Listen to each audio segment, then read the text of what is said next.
to my channel. Just checking because अभी एक पूरी वीडियो रिकॉर्ड करी है और उसमें ऑडियो रिकॉर्ड नहीं हुई, so it was all waste. तो अब दोबारा से स्टार्ट करना है। खैर, आपको तो यही वीडियो मिलेगी पहली। मैं ये वीडियो की सीरीज स्टार्ट कर रहा हूं जिसमें UPSJS 2023 के अंदर जो नए एक्ट्स जोड़े गए हैं उन नए एक्ट्स को एक एक करके मैं यहाँ इस वीडियो सीरीज में कंप्लीट करूंगा। सबसे पहले मैं स्टार्ट कर रहा हूं Uttar Pradesh dacoity affected areas act 1983। So welcome to my channel learn law online. So let's start. ये एक्ट नंबर 31 है 1983 का। हम टाइम नहीं वेस्ट करेंगे और थोड़ा सा स्पीड में करेंगे क्योंकि UPSJS का जो लास्ट ईयर का एग्जाम हुआ था उसमें उन एग्जामिनर्स ने ये एक्सपेक्ट किया था कि जो लोग एग्जाम दे रहे हैं वो बहुत क्विक हों, क्योंकि एग्जाम पेपर बहुत लेंदी था। उसी को ध्यान में रखते हुए हम सारे पेपर्स में जितने भी बेयर एक्ट्स आएंगे उनको वेरी क्विकली रिवाइज करेंगे, यहाँ समझने की कोशिश करेंगे। मैं इतना प्रिसाइज करूँगा कि आप लोग अपने एग्ज़ाम से पहले अगर सिर्फ ये वीडियो देख लेंगे तो आपके लिए काफ़ी होगा कि इसके अंदर जितने भी प्री या मेन से रिलेटेड क्वेश्चंस पूछे जाएंगे वो सारे कवर हो जाएं। तो आगे बढ़ते हैं, लेट्स स्टार्ट। इसके अंदर ये ध्यान में रखना है कि ये एक्ट नंबर 31 है 1983 का और सेक्शंस भी इसके अंदर 31 ही हैं, तो 31 याद रहेगा। उसके बाद इसके अंदर चैप्टर जो दे रखे हैं, चैप्टर इसके अंदर 6 चैप्टर्स दे रखे हैं। पहला chapter dacoity affected area preliminary दे रखा है पहला चैप्टर। दूसरा चैप्टर है dacoity affected areas and constitution of special courts. Third chapter है offence and penalty and fourth is attachment and release. Fifth chapter is appeals and there are some provisions for miscellaneous. ये मैं bilingual करूँगा, हिंदी में बताऊँगा आपको। यहाँ पर मेरे पास बेयर एक्ट डाउनलोडेड है, मैंने इसमें इम्पॉर्टेंट मार्क कर दिए हैं जिससे आप लोगों को आसानी हो। इसमें प्रीएम्बल दिया है, थोड़ा सा बड़ा प्रीएम्बल है तो उसे देख लेते हैं।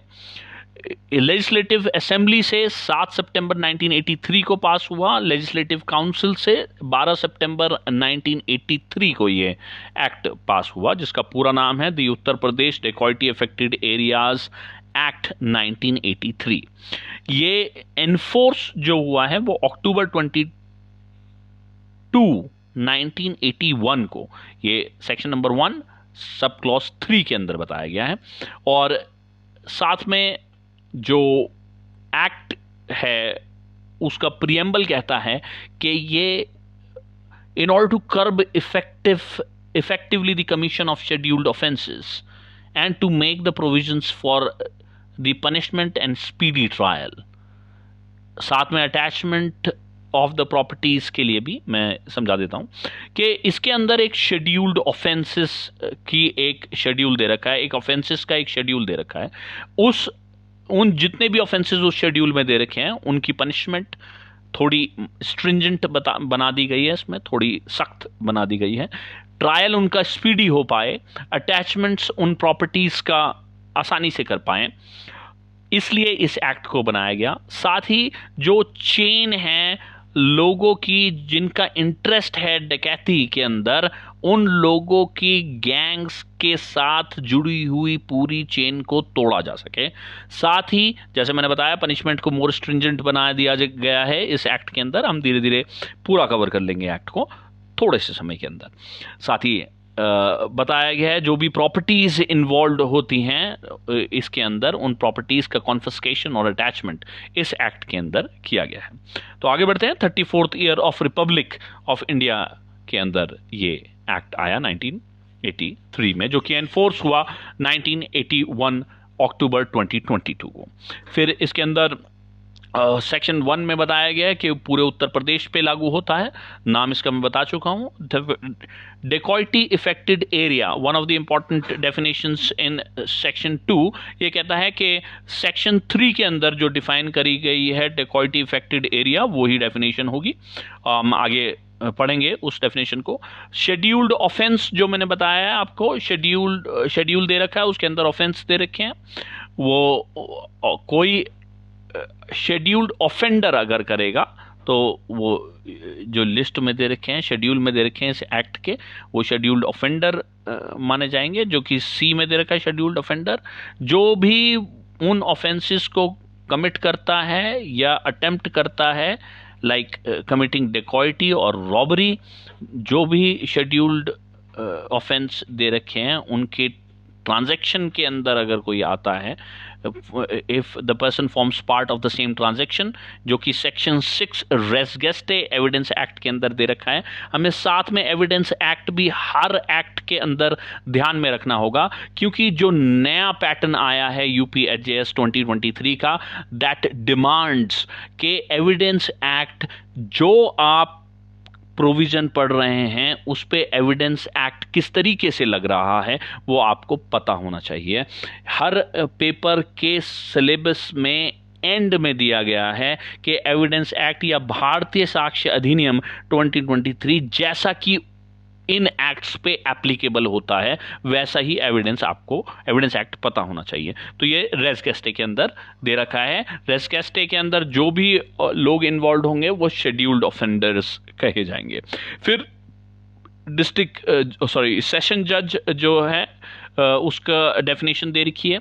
सेशन जज जो जिस एरिया के अंदर ऑफेंस हो रहा है उस एरिया के जुरिस्डिक्शन में जो सेशन जज है वो सेशन जज को संबोधित किया गया है।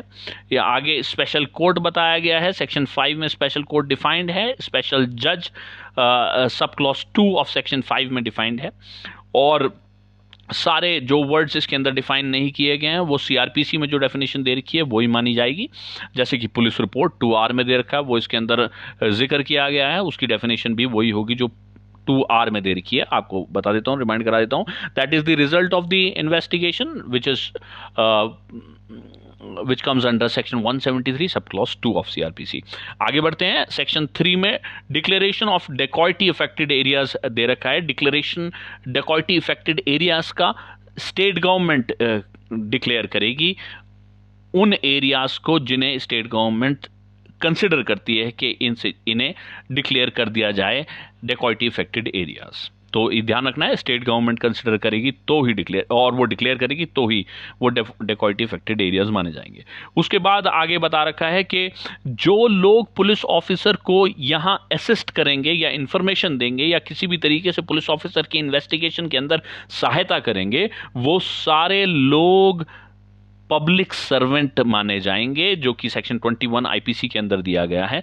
इन पब्लिक सर्वेंट्स को और इन असिस्टेंट्स को और इन हेल्पर्स को सुपरिटेंडेंट ऑफ पुलिस एक सर्टिफिकेट जारी करेंगे कि ये पुलिस को असिस्ट कर रहे हैं, और वो सर्टिफिकेट एक कॉन्क्लूसिव प्रूफ होगा। ये कॉन्क्लूसिव प्रूफ भी एविडेंस एक्ट के अंदर दिया गया है,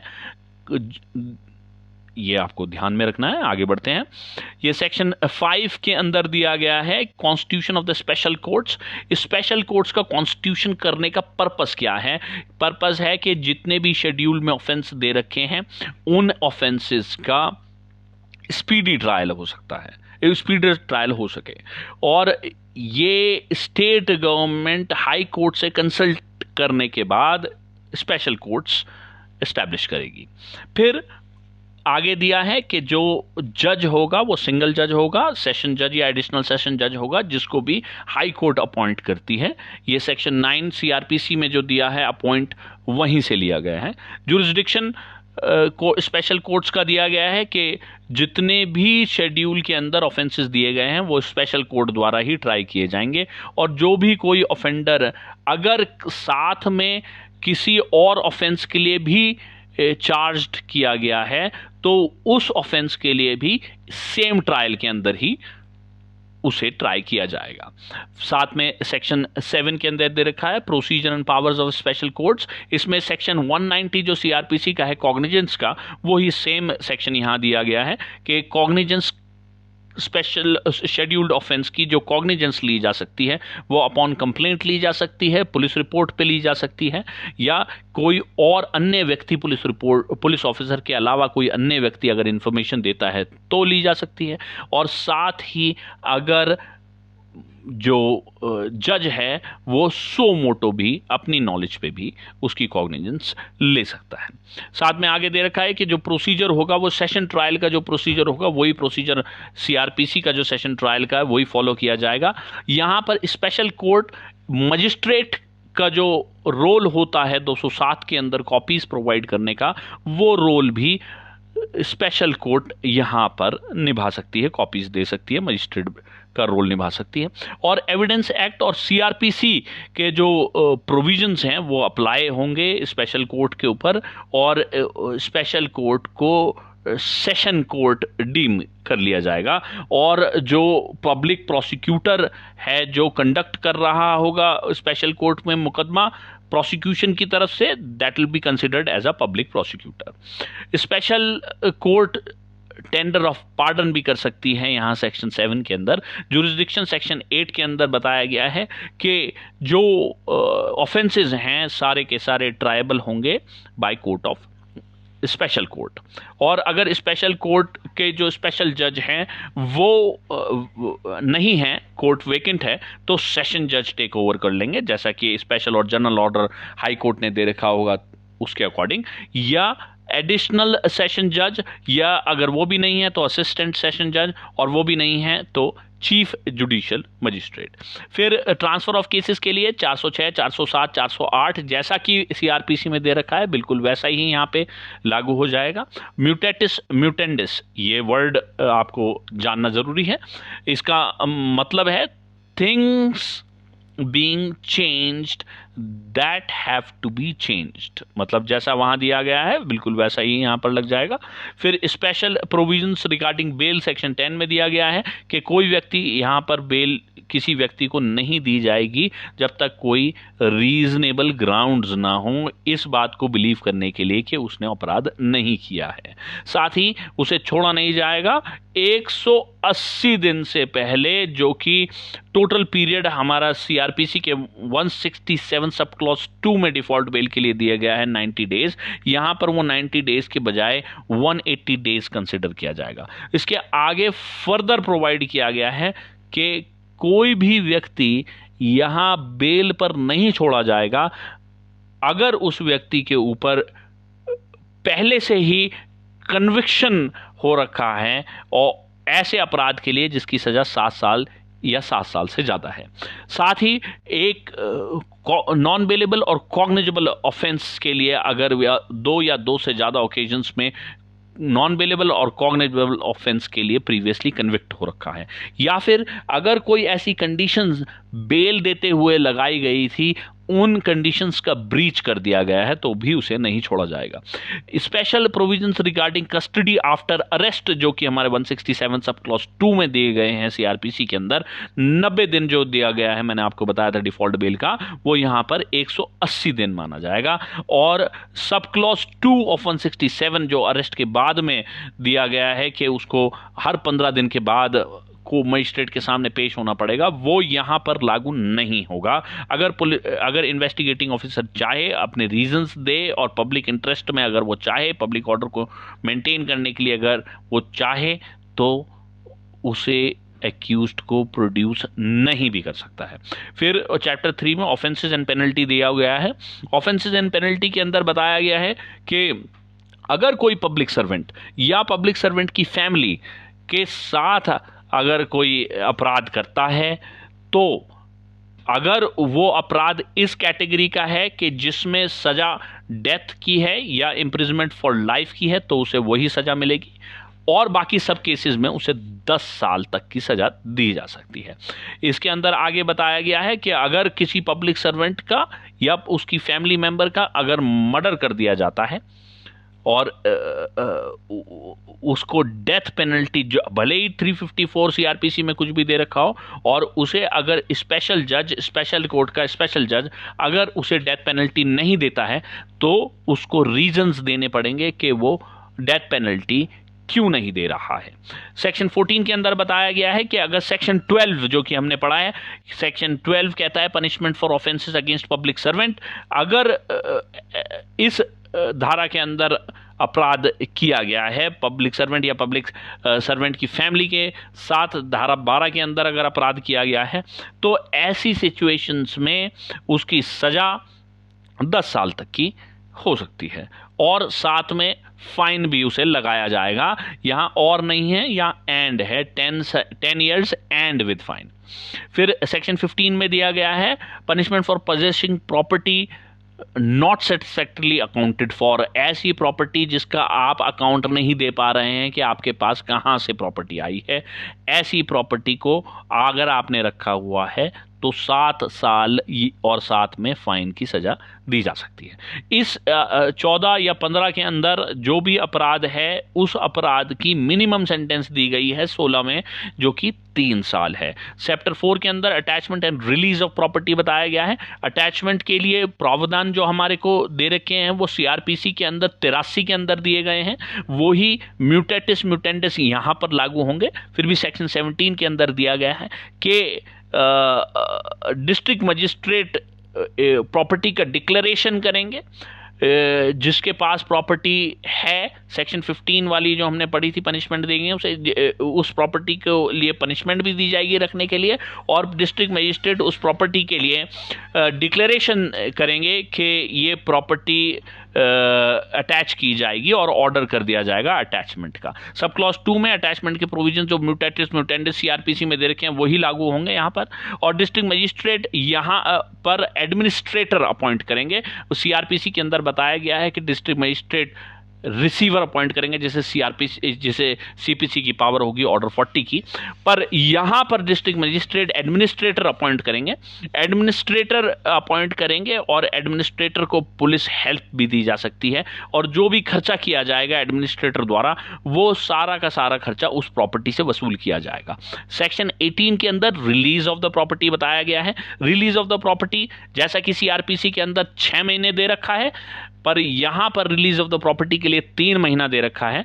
3 महीने में from the date of the knowledge of the attachment, जिस दिन से पता लगा कि मेरी प्रॉपर्टी अटैच हो गई है उसके 3 महीने के अंदर अंदर अगर कोई व्यक्ति रिप्रेजेंटेशन डिस्ट्रिक्ट मजिस्ट्रेट के सामने कर देता है और डिस्ट्रिक्ट मजिस्ट्रेट इस बार उसके रिप्रेजेंटेशन से सेटिस्फाई हो जाता है तो वो फोर्थ विद प्रॉपर्टी को रिलीज कर देगा।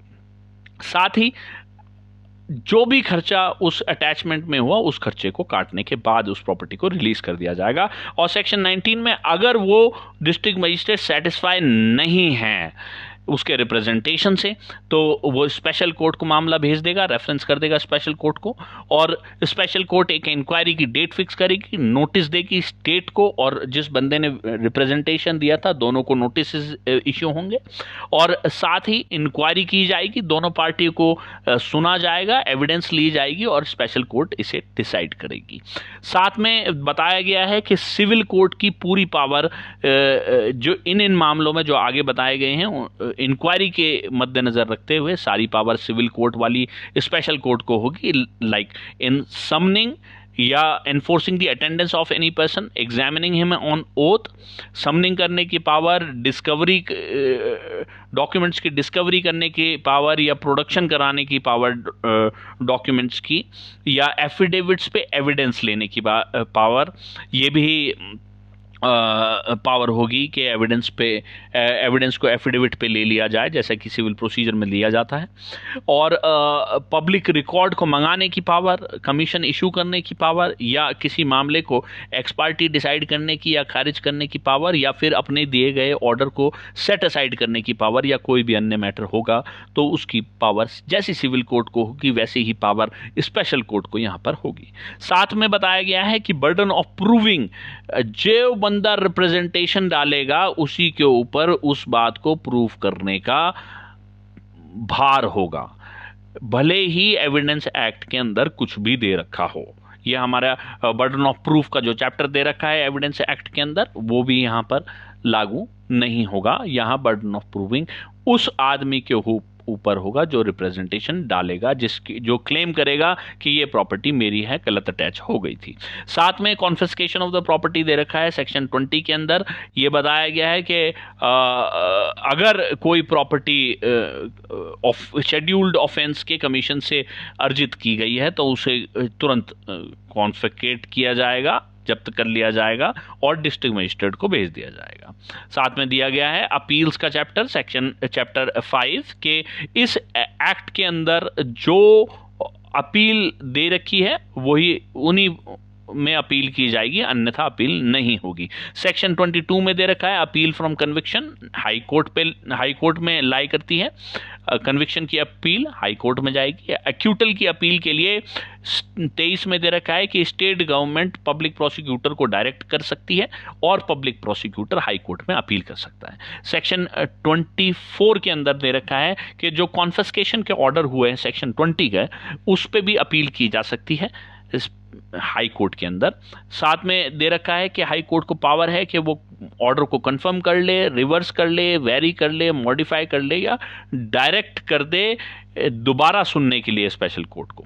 फिर सीआरपीसी के प्रोविजंस यहाँ पे म्यूटेंडिस लागू होंगे सेक्शन 22 और सेक्शन 23 के लिए। अपील में प्रावधान जो होंगे वो सीआरपीसी के लागू होंगे। मिसलेनियस प्रोविजंस दे रखे हैं चैप्टर 6 के अंदर, जिसके अंदर 26 के अंदर बताया गया है कि सिविल कोर्ट को बार होगा, कि सिविल कोर्ट का जुरिस्डिक्शन बार होगा। सिविल कोर्ट कोई इंजंक्शन, कोई इंटरलोकेटरी ऑर्डर अटैचमेंट से या कॉन्फिस्केशन से जो कि इस एक्ट के अंदर किया गया है, उस पे ना कोई इंजंक्शन देगी ना कोई इंटरलोकेटरी ऑर्डर देगी, सिविल कोर्ट का कोई जुरिस्डिक्शन नहीं होगा। ये बार लगाया है सेक्शन 26 के अंदर। 27 के अंदर प्रिजम्पशन क्लॉज दिया गया है। अगर किडनैपिंग और अबडक्शन की गई है, शेड्यूल्ड ऑफेंस के अंदर आती है, उसमें प्रिजम्पशन ये किया गया है कि किडनैपिंग और अबडक्शन फिरौती के लिए की गई है, ये प्रिज्यूम कर लेगी कोर्ट,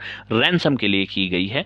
और ये भी प्रिजम्पशन लेगी कि जो बंदे को कंसील कर रहा है, विक्टिम को कंसील कर रहा है या कन्फाइन कर रहा है, उसे ये इस बात की नॉलेज है कि वो अबडक्शन और किडनैपिंग कर रहा है, नॉलेज को भी प्रिज्यूम कर लेगी। सेक्शन 28 के अंदर बताया गया है कि उन लोगों को प्रोटेक्शन दी जाएगी, उनके खिलाफ कोई मुकदमा, कोई प्रोसिक्यूशन, कोई लीगल प्रोसीडिंग नहीं होगी जो इस एक्ट के अंदर कोई भी कार्य करते हैं गुड फेथ में।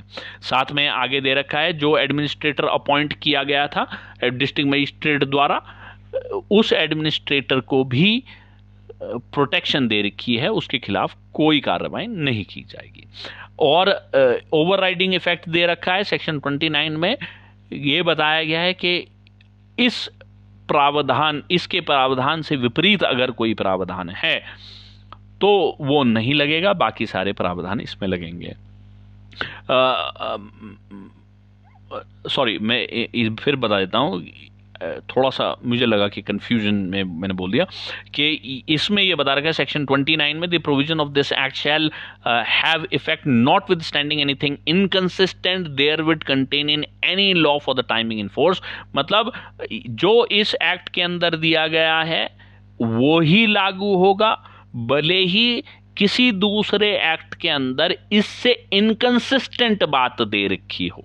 तो जैसे कि हमने पढ़ा कि एविडेंस एक्ट के अंदर बर्डन ऑफ प्रूविंग दे रखा है, भले ही उसमें कुछ भी दे रखा हो, पर यहां पर यह दे रखा है कि जो रिप्रेजेंटेशन करेगा उसी के अंदर उसी व्यक्ति को बर्डन ऑफ प्रूविंग करना पड़ेगा, भार उसी के ऊपर आता है। साथ में ही जैसे सीआरपीसी के अंदर अटैचमेंट के अगर गलत अटैचमेंट हो जाए तो 6 महीने का समय दे रखा है, और फिर उसके बाद में 2 साल का भी समय दे रखा है सीआरपीसी के अंदर। But that is inconsistent with the provisions of this act, मतलब वो इस एक्ट से अलग है, तो जो इस एक्ट के अंदर दिया गया है वो ही माना जाएगा। 3 महीने जो कि इसमें समय दे रखा है वो माना जाएगा। और साथ में दे रखा है सेक्शन 30 के अंदर power to make rules, state government इसके लिए रूल्स भी बना सकती है। और ये रिपील का सेक्शन दे रखा है, रिपील एंड सेविंग का सेक्शन 31 लास्ट सेक्शन है, जिसके अंदर बताया गया है कि Uttar Pradesh डेकॉल्टी affected areas second ordinance 1983 को रिपील करके इस एक्ट को लाया गया है। शेड्यूल्ड ऑफेंसेस के अंदर दिया गया है कि offence punishable under section 216 A, 302, 303, 304, 307, 308, 325, 326, 327, 329, 331, 333, 363, 364, 365, 368, 369, 386, 387, 392, 93, 94, 95, 96, that's 393, 394, 395, 396, 397, 398, 399, 400, 402 और इन सब अपराधों का अटेम्प्ट 511 में। और साथ में दे रखा है कि किडनैपिंग या अबडक्शन जो है रैंसम के लिए 364 ASCR IPC में दे रखा है। और साथ में दे रखा है प्रिपरेशन एंड अटेम्प्ट किडनैपिंग और अबडक्शन के लिए, या किसी भी तरीके के आर्म्स या एम्यूनेशन या एक्सप्लोजिव सप्लाई करना, बाय करना, पोजेशन में रखना, ये सब अपराध हैं शेड्यूल ऑफेंस के। और साथ में दे रखा है प्रिपरेशन ऑफ डेकॉल्टी के लिए इकट्ठा होना या प्रिपरेशन करना डेकॉल्टी के लिए, या रैंसम के लिए मीडिएटिंग करना, मतलब मोल भाव माल ताल करना फिरौती की रकम के लिए वो भी, और स्पाइंग करना, रेकी करना, डेकॉल्टी की प्रिपरेशन के लिए रेकी करना वो भी, या फिर इन किसी भी अपराधों के लिए किसी भी तरीके का अगर आपने कोई भी बेनिफिट लिया तो वो एक अपराध माना जाएगा इस एक्ट के अंदर। इसी प्रकार ये एक्ट खत्म होता है। और जैसे कि मैंने आपको स्टार्टिंग में बताया था, पहले भी एक मैंने रिकॉर्ड किया था, वो पूरा का पूरा आवाज़ मेरी उसमें से उड़ गई। तो आप लोगों से मेरी रिक्वेस्ट है कि इस मेरी वीडियो को ज़्यादा से ज़्यादा शेयर करें, उन लोगों को शेयर करें जिनको इसकी ज़रूरत है। मैं ऐसे ही वीडियोस क्रिस्प फॉर्म में आप लोगों के लिए बनाता रहूँगा, जिससे प्री और मेंस दोनों में आपको फ़ायदा हो। उन सभी लोगों को इस एक्ट का, इस वीडियो का फ़ायदा होना चाहिए जिन्हें ये एक्ट पढ़ना है। इसलिए आपसे रिक्वेस्ट है, please like, share and subscribe to my channel. आप सब्सक्राइब करेंगे तो मुझे बहुत मोटिवेशन मिलेगा। मैं भी मेहनत करके इस वीडियो को बना रहा हूँ, तो please subscribe to my channel and share the video. Thank you very much. Thanks for your time. Have a nice time ahead. Bye-bye.